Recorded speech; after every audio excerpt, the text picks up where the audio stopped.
Hello everyone and welcome to another video. On the 6th of December 1989, the original series of Doctor Who came to an end, with the third and final part of Season 26's survival. For the next 16 years, Doctor Who would be almost completely off the air, with only sporadic attempts at a revival. This all changed on the 26th of March 2005, when the show finally came back with the episode Rose. Russell T Davies became the showrunner, with Christopher Eccleston as the Ninth Doctor and Billie Piper as the titular companion, Rose Tyler. But what if things had gone differently? What if Doctor Who hadn't have been cancelled in 1989? That's something which many fans have pondered about for over 30 years, and now here's my take on it. I'll be using sources such as interviews with people like Sylvester McCoy, Sophie Aldred, John Nathan Turner, Andrew Cartmel, and Ben Aronovich. Other sources include the documentary Doctor Who Endgame, released on the Survival DVD release, and issue 255 of Doctor Who magazine. And I'll also use other fans' videos as inspiration, including the excellent video done by Sam Thomas, as well as the Doctor Who fans' brilliant series, but still respecting his guidelines, of course, and still ultimately doing my own thing. So, without further ado, let's journey back to the year 1990.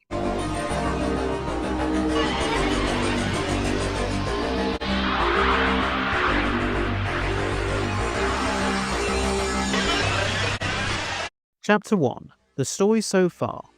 Now, before we begin talking about Season 29, let's go over what has already been touched on in the previous two videos, for both Seasons 27 and 28.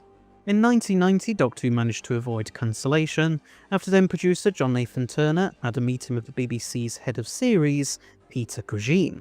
They had come to an understanding where JNT would finally be allowed to leave as the show's producer partway through the next season. But he would have to come up with a successor fairly quickly, otherwise Cushing would cancel the show anyway. JNT rang up one of his production managers, Ian Fraser, and asked if he would be interested. Fraser said he would, and he took over for the latter half of Season 27. Script editor Andrew Cartmel also decided to leave, with EastEnders script editor Colin Brake taking over. With JNT and Cartmel leaving, 7th Doctor Sylvester McCoy decided that it was time for him to move on too. His final story would be the last for Season 27, Elixion, by Robin Mukherjee. McCoy would be succeeded by Richard Griffiths, then best known for playing Uncle Monty in With No Nye. Sophie Aldred's ace would also be written out, with her being persuaded by the 7th Doctor to go off to Gallifrey and train to become a Time Lord at the Academy. Julia Sawalha would become the new companion, Rain Cunningham. The show's production team would need to work around Sawalha's busy schedule with press gang. Sawalha would be introduced in Season 27 and share just 2 stories with Sylvester McCoy's 7th Doctor. Then her and Richard Griffiths would get their own full season together with the following Season 28. But now that that's all out of the way with, let's take a look at the behind the scenes for Season 29. Chapter 2. Keep Buggering On. With their first full season now all done, Ian Fraser and Colin Brake now turned their attention to planning out their second Season 29. They quickly decided not to have that many returning elements from the show's past for the season, as they felt like they had already done a fair share of that with Season 28, which saw the Daleks, Davros, the Cybermen, Unit, and Brigadier Bambera all return to the show. They also decided to cast a new companion, as they knew how difficult it had been to work around Julia Sawalha's schedule with press gang, and she had expressed interest in leaving the show anyway, as she just wanted to do other things. Fraser and Brake felt like the idea of the Doctor having just the one female companion had worked pretty well for the past few years, but they were interested in trying out a sort of transitional period companion-wise. They wanted to see what it would be like to have both Rain and a new companion travel with the Doctor for most of the season. They also wanted Rain's departure to be a gradual process anyway. Instead of just having her leave at the start of the season, Rain would gradually get more and more homesick and want to spend more time with her father. This would serve as a slight character arc for her throughout season 29. In terms of who the new companion replacing Rain will be, we'll get to that shortly when we discuss the first story for the season. By this point, the BBC was coming under increasing pressure by the then Conservative government to source 25% of its programming from independent companies. This was due to the Broadcasting Act of 1990, and it will have an impact on Doctor Who's future, but we'll discuss that further in future episodes in this series. Just note that, for now, the BBC high-ups are contemplating and exploring possible companies that may be suitable. I've just realised whilst writing this that I haven't actually touched on the merchandising that would have existed around this time. Obviously, with this still being the early 1990s, the show's past surviving episodes would be released on VHS. I think stories from seasons 27 to 29 would also gradually be released, although it might be a bit spaced out so that it doesn't seem like BBC Enterprises are being biased towards the most recent stuff. We would also have action figures, but these would be the ones made by Dapol. Yes, the company that famously gave Davros 2 arms and painted their K9 figure the wrong colour. Although they do have their own type of charm actually, and I am interested in collecting more of them myself. Maybe by the time season 29 is aired, we could have at least a Dapol Richard Griffiths 8th Doctor figure, and maybe a figure of Rain too. I will be honest, I will be using story ideas and inspiration from the Virgin New Adventures line of books for the TV episodes. So obviously they won't exist as books in this timeline, instead the target novelizations will continue, with novelizations of seasons 27 to 29 stories being released gradually over time, like the VHS releases. Doctor Who magazine would also be continuing in this timeline, with us getting a Richard Griffiths is the Doctor cover just before his first episode airs. Anyway, let's now get on with talking about the TV episodes. Chapter 3. The stories themselves. Number 1. Love and War by Paul Cornell. Synopsis.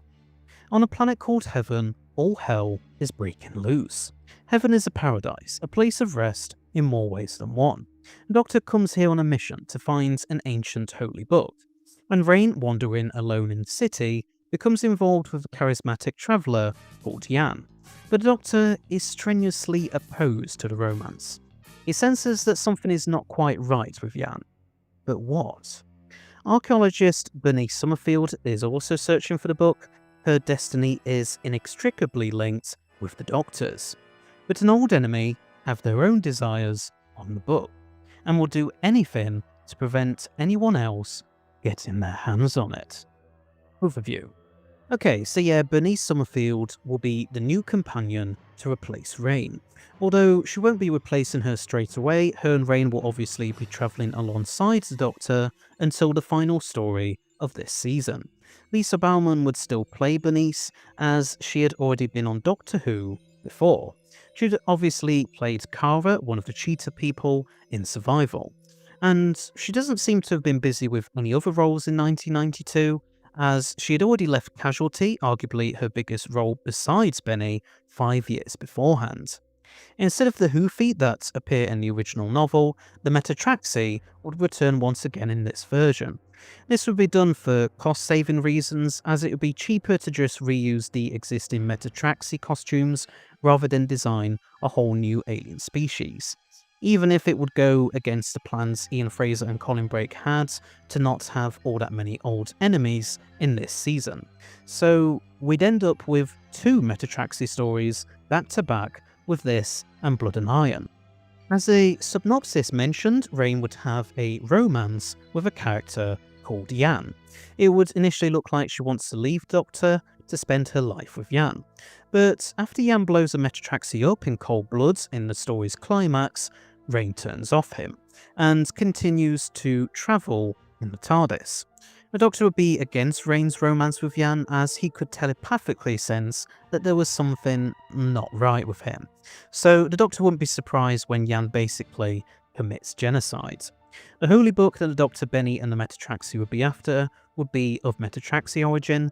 It would be part of a legend of a Metatraxan scholar who figured out how to solve his species' inability to kill anyone who is unarmed and wrote it down in the book.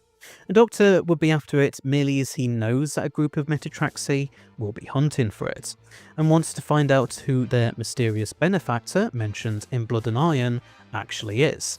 So he wants to get his hands on it to lure them to the planet, basically. It's a bit of a convoluted way to seek some information, but the Doctor will be obsessing over who it could be at the start of the story, which leads to his more Machiavellian instincts to temporarily get the better of him. At the end of the story, Benny would obviously join the Doctor and Rain in the TARDIS. Number 2. Nightshade by Mark Gatiss. Synopsis. Professor Nightshade's tea time terror for all the family, and the most loved show in Britain. But Professor Nightshade's days are long over, and Edmund Trefjavic is now just an unemployed actor in a retirement home, fondly remembering its past. It's the same through the entire village of Crook Marsham. People fall in prey to their memories. At first, harmlessly, and then the bodies begin to turn up. Dr. Rain and Benny arrive on the scene, but with the Doctor soon put out of action, it may be time for Professor Nightshade to solve one last case. Overview. Just like how Season 27's Thin Ice was a period piece set in the late 1960s, Nightshade would also be a period piece, but set in the early 70s instead. Beyond tweaking its setting ever so slightly, the broad strokes of this story would play out similar to how the original novel did. The sentience would have a few forms, from its original ball of energy-like manifestation to a large bug-eyed monster. It would also possess some of the village residents, or take the form of their worst fears and memories. Just like the original novel, the fictional Professor Nightshade's TV series would be a tribute to the real-life Quatermass serials. The Doctor would even make a comment about how the events of this story were exactly the sort of thing my old friend Bernard would have dealt with, in a little tongue-in-cheek reference to Quatermass's titular main character. So kind of like the little mention of him we get in Remembrance of the Daleks. You know, I wonder whatever happened to this Mark Gatiss guy. He seems strangely familiar somehow. Number 3. A School for Glory by Tony Etchells and David Agnew. Synopsis. A TARDIS lands in the middle of the Great War. Dr. Rain and Benny discover a stately home that has been used to train soldiers before they're shipped off to fight in the Mud and Wire in France. After a case of mistaken identity, Rain finds herself transported to the front lines as a nurse. It's not long before she sees firsthand the utter brutality and horror of it all, as poor young souls lie on makeshift beds praying for death. Meanwhile, the Doctor and Benny confronts the stately home's owner, Mr. Dungington, about his brainwashing of the young soldiers stationed there.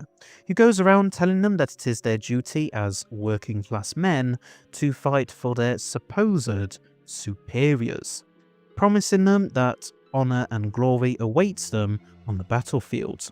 The Doctor and Benny quickly discover that Mr. Dunnington has the soldiers wrapped around his finger, but can they convince the soldiers to see the truth? And will they ever be reunited with Rain and save her from the utter carnage and despair? Overview. Okay, yeah, I know I could probably have come up with a better synopsis for this, but since I couldn't find lots of details for this story, I had to do my very best to make something up from what little we know. A School for Glory would be the show's first two-parter since The Ultimate Foe 6 years before. Ian Fraser and Colin Brake would decide to bring the two-parter format back, as they wanted to tell more stories each season, but were still constrained by the annual limit of 14 episodes a year, with the likes of Jonathan Powell refusing to give the show any more. The story would focus a lot on societal classes and explore how, during some of the many conflicts that Britain has been involved in, a lot of the British soldiers that have often been working class men, with their upper class peers often acting as generals and getting to be away from the main course of action. This was less the case by the time the First World War rolled around in real life, but Mr. Dungington would have more old-fashioned beliefs. He would use examples from past British conflicts, to effectively weasel himself out of active duty and bribe the government treasury so that he could be made an officer and be allowed to basically bully the poor working class men who would be sent to be trained at his estate. The Doctor and Benny would be absolutely disgusted by this behaviour and would desperately try to convince the young soldiers not to listen to Mr. Dungington. They would only manage to convince a couple who would then be shot by the others as per Mr. Dungington's orders. It would eventually be revealed that Mr. Dungington was actually under a malevolent alien influence. This influence would feed off emotions specifically to do with the glorification of war. This influence would then be defeated by the Doctor, but not before the majority of the soldiers have been sent off to the front lines, where they quickly get killed when they charge towards the German lines. When the Doctor finds out and informs Mr. Dungington about this when he's in his study, Mr. Dungington just chillingly replies with, "Well, at least they died for the glory of the Empire, for their betters." This stuns the Doctor. He quickly realises that whilst the influence was partly to blame for Mr. Dungington's past behaviour, it only latched onto him because of how he genuinely believed in all of that glory and war stuff. He was, in essence, a perfect host for the influence. This enrages the Doctor, but as he's about to start shouting at Mr. Dungington, he realises that there's just no reasoning with him. He's beyond any redemption. He truly is a nasty piece of work. So the Doctor just walks away in disgust, slamming the door to the study behind him. In another memorable moment, the Doctor impersonates a British general, monocle and all, to rescue Rain from the horrors she sees trying to nurse dying soldiers on the Western Front. Speaking of Rain, she would really be put through her paces in this. She would be mistaken for a nurse that had recently gone missing, as she would look exactly like her. She would then see all the horrors of the front lines for both the soldiers and nursing staff themselves. This would be inspired by the truly awful conditions and injuries that could happen during World War I in real life. But the story would have to tread very carefully in terms of how grisly its depictions of all of this would be, in order to try and prevent any controversy for the show itself. School for Glory would go down pretty well among viewers and fans. Some would feel like maybe it should have been a longer story to fully flesh out all of its ideas and themes, but it would still top Doctor Who Magazine's Best Story of the Year poll. Wait, what do you mean David Agnew's not a real person? Yeah, so obviously I've put this as being co-written by Tony Etchells and David Agnew.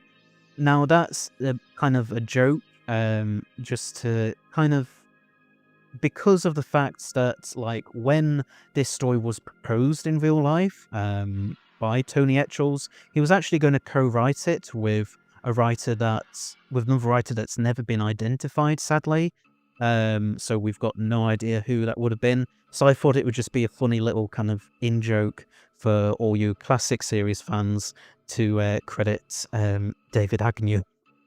A fake kind of pseudonym that the BBC sometimes used a few decades ago, as having co-written this story with Tony Etchells, when obviously David Agnew as a person, at least as far as I'm aware, doesn't actually exist. But yeah, I just thought that'd be a funny little in-joke. Number 4. Hostage by Neil Penswick. Synopsis.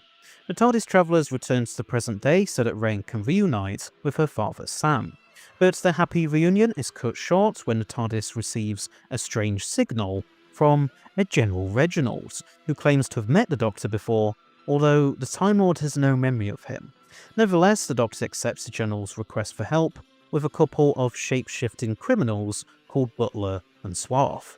Taking Sam with them, the Doctor and his companions then travel to a planet called Finale, so named after it was the last battlefield between the Time Lords and the Yzagoroth, aka the Great Vampires. Also, apologies if I completely butchered the pronunciation of that. In their final war with each other. They then work with the General and his team of elite soldiers to hunt Butler and Swarf down.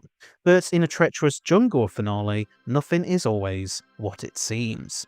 And Butler and Swarf soon start picking the soldiers off like flies. Can the Doctor trap them before it's too late? Overview. Yeah, that synopsis probably wasn't the best either, but hey, at least I tried. In our universe, when Hostage was first submitted for consideration for the unmade Season 27, it was essentially what Penswick would later turn into the Virgin New Adventures novel, The Pit. It was rejected at the time by scripts editor Andrew Cartmel, as he felt like it would just be too expensive to make. But he was interested in having Penswick write for the show on a different storyline, which they unfortunately never got around to do. So in terms of this What If 90 timeline, we'll say that Colin Brake is going through some unused storylines from the past few years when he stumbles upon Hostage. He likes what he reads that much that he decides to have it as part of Season 29, even if there would still be issues surrounding its cost to produce.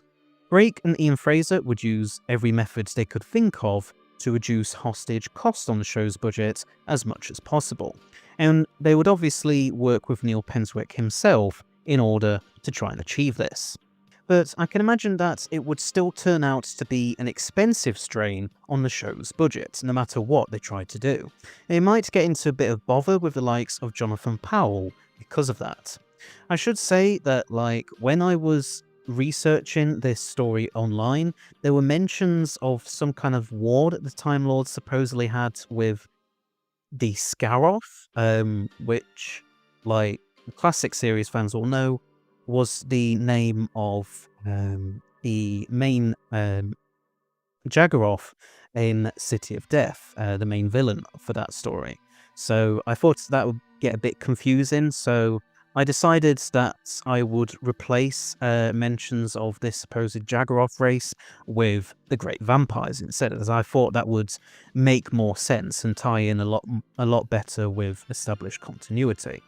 So those mentions of the Great Vampires and their ancient wars with the Time Lords would probably go down well with die-hard fans, but otherwise Hostage would be seen as just having too many things going on at once to be adequately resolved within its short 3 episodes runtime. And parts of it might also be seen as riffing on the first Predator film as well, especially some of the jungle scenes. And also, just to quickly add on to the Great Vampires being in this story, it turns out that's exactly what Neil Penswick did for when he wrote The Pit. So yeah, it wasn't really my idea as such. Now that I think about it, it was probably more a case of me wanting to copy the book rather than the stuff I could find online about the original version of the story that was supposed to be for TV that was never made, obviously. Number 5. Network by Ben Aronovich and Mark Platt. Synopsis. The TARDIS returns to a newly rebuilt Margrave University, now in 2004. Doctor's here to receive an honorary degree in moral philosophy, although he doesn't really understand why. But there's something rotten at the heart of the medical facility. Someone is operating on students. Someone without a conscience. Someone with access to a Sidelian brain scanner. A technology that hasn't even been invented yet. That someone is the ruthless Time Lord scientist known as the Rani. Working together with Brigadier Bambera and Sam, Panadoctor defeats the Rani's latest harebrained scheme. Or will victory for him come at a terrible cost? Yes, that's right. After 5 years since her last appearance in Time and the Rani would finally return to the show, still played by Kate O'Mara, of course. It's funny that I'm having the Rani return for this, as obviously in real life she recently returns on screen for the Season 2 or Series 15 finale. But I did honestly have the idea to bring her back for Season 29 before all of that, I promise. Even though they decided not to bring many returning villains back to the show for Season 29, Ian Fraser and Colin Brake decided to make an exception for the Rani. They reasoned that it had been more than enough time since her last appearance, and she wasn't one of the usual suspects, as it were, such as the Daleks, Cybermen, and the Master, in terms of villains anyway. So they could surprise fans by having her come back. Previous story, Hostage, would directly lead into Network.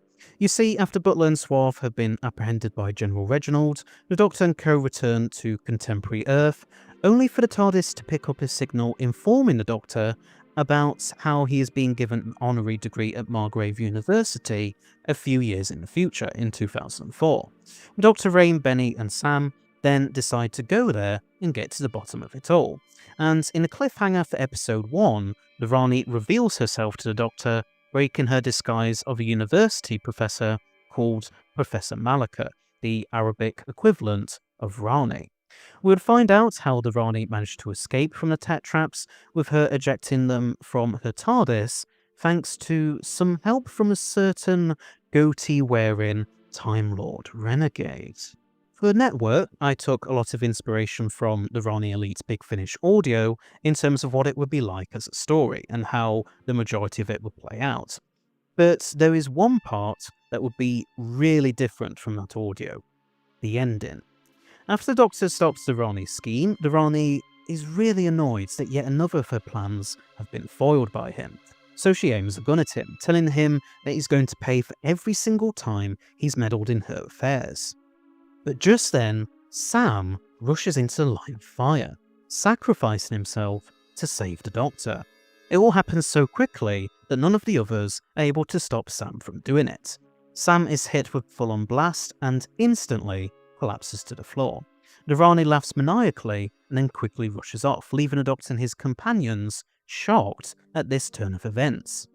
The Doctor bends down to check Sam's vital signs, as Rain, with tears starting to roll down her eyes, asks if her father is dead. The Doctor grimly replies, "I'm afraid so." We then cut to some time later, just after Sam's funeral. Rain is standing at his grave feeling utterly devastated and grief-stricken. The Doctor comes up to her from behind, having landed the TARDIS nearby. He tries to tell her how sorry he is for what happened. But Rain just turns to him and angrily says, "Is that it? My father sacrifices himself for your sorry behind, and all you can say is that you're sorry?" The Doctor calmly responds, "I know that you're angry, Rain, and I can understand if you blame me for all of this." But Rain interrupts him before he can even finish. "No, I don't think you do understand. As far as you're concerned, he's just another casualty in your endless battle across the universe. But to me..." She breaks down in more tears before she can finish. The Doctor tries to put his arm around her to offer some comfort, but Rain moves a little bit away from him, not wanting him to even touch her. She then continues, "Everywhere you go, people suffer and die. Not just my father. How about those poor soldiers stuck in that endless squalor of mud and wine? Or those innocent students experimented on by the Rani? Or Sergeant Reginald's men who were killed by Butler and Suave? It's nothing but endless death and destruction with you." The Doctor lowers his head in shame and nods. "Yes, a lot of death does seem to follow me.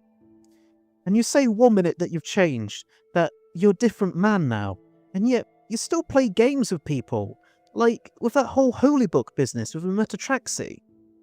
"You have a valid point, Ray. I beg you for your forgiveness." But Rain just scoffs.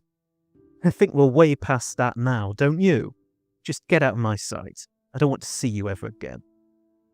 "I understand," the Doctor says simply, before turning to leave her and head back to the TARDIS. As he does so, nearby Brigadier Bambera and some unit soldiers are escorting the Rani to a prison van, and they have her cuffed. Rain sees the scene from afar and briefly exchanges looks with the Rani. The Rani smiles wickedly at her, having no remorse for taking Sam's life. She then manages to undo her cuffs, whilst Bambera and the soldiers aren't looking. Rain, seeing that the Rani has freed herself, acts fast. She runs down the graveyard to the car park where the Rani, Bambera and soldiers are. The Doctor, having realised what Rain is about to do, tries to run after her to stop her before it's too late. Bambera notices that the Rani has freed herself and shouts at the soldiers, "She's uncuffed herself! Quick, get her!" But it's too late. The Rani has grabbed one of the soldiers' guns and shoots a couple of them dead. She laughs as she says, "Did you pathetic tin soldiers really think you could stop me?" As this is occurring, Rain sneakily steals Bambera's revolver, pickpocketing it from her. She then aims at the Rani and fires before anyone can stop her. She hits the Rani right in the chest, with the Rani then collapsing to the floor, blue regeneration energy starting to swirl all around her face and hands. Rain is about to fire again when the Doctor manages to catch up with her and grabs the gun from her. He stares at Rain, utterly horrified at her actions. Rain merely says to justify herself, "I had to get revenge for my father." She then stops herself and angrily continues, "Oh, why am I even bothering to explain my actions to you? It's your fault that he's dead anyway." Bambera then reluctantly cuffs Rain, with the Doctor having given her revolver back to her. They all then watch as the Rani regenerates into a new incarnation, played by a young Anita Dobson. I wonder where I got the idea for that from. Once the process is finished, the Rani is then cuffed again by the unit soldiers, this time with much more secure handcuffs. She's then led away as she continues her wicked grin at both Rain and the Doctor. Rain gets the impression that she's basically saying, "Yes, I killed your father, and I'm so glad that I did." Whilst the Doctor gets the impression that she's saying, "Look at what I've done to your poor little pet, my old friend." Rain is then escorted by Bambera to a unit jeep, as they daren't put her in the same van as the Rani in case she tries to kill her again. Bambera turns to the Doctor and tells him how sorry she is. The Doctor replies with a simple, "So am I, Brigadier." A little while later on, in the TARDIS, the Doctor's at the controls, with his head low and in complete and total silence.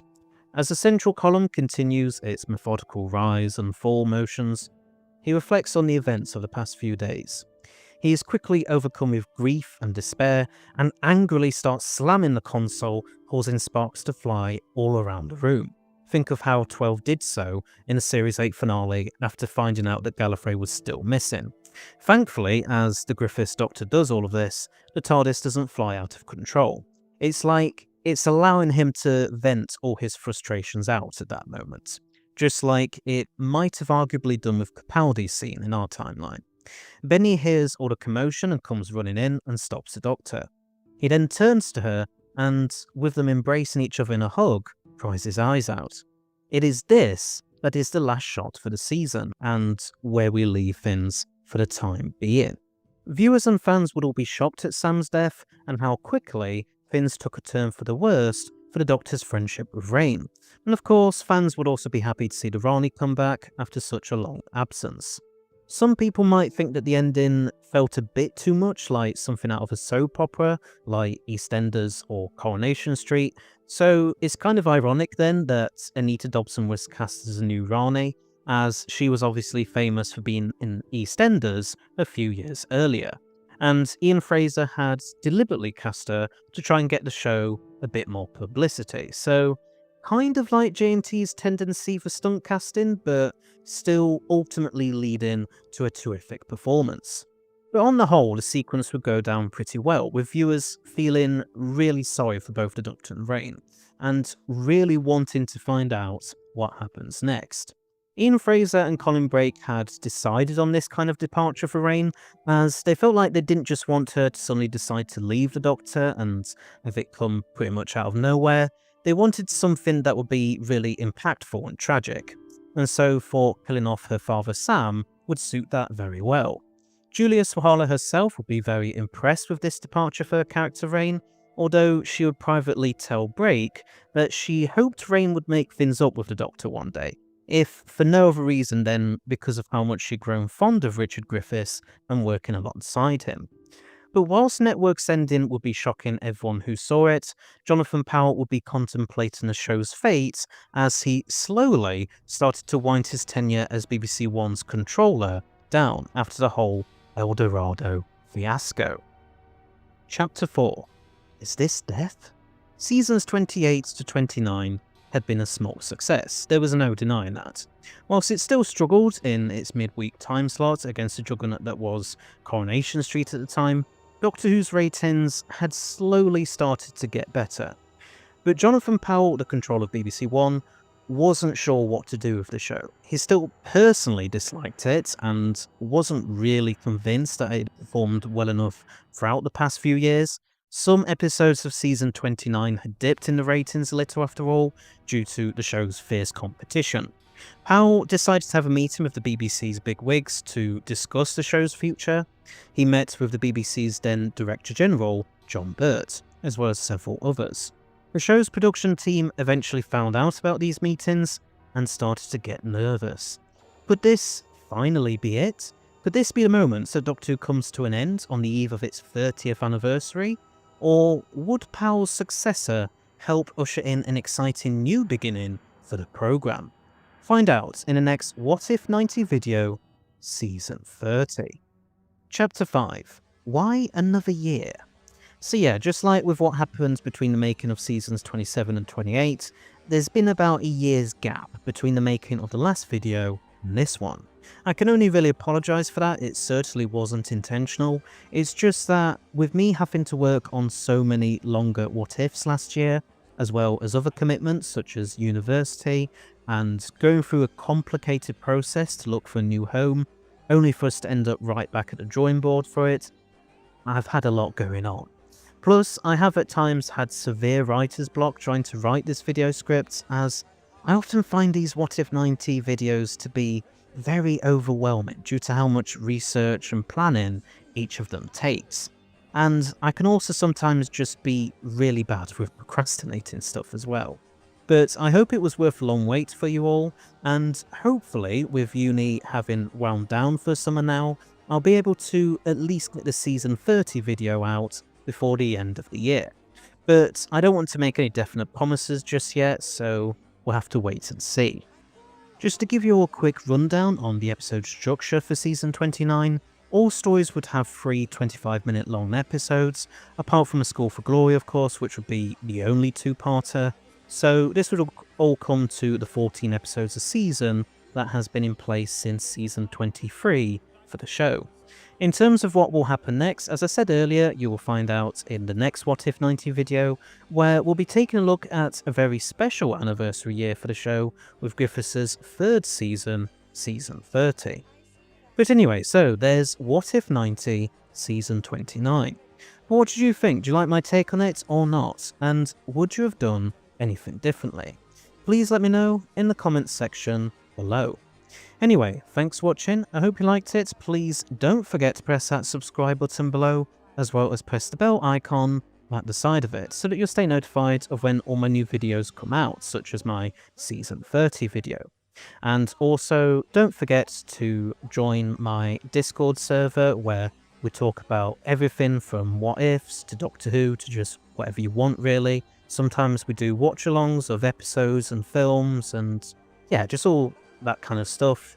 So if you are interested in joining and you haven't already joined, you can find a link to it in a pinned comment below. And I shall see you all in another video. So until next time, bye bye!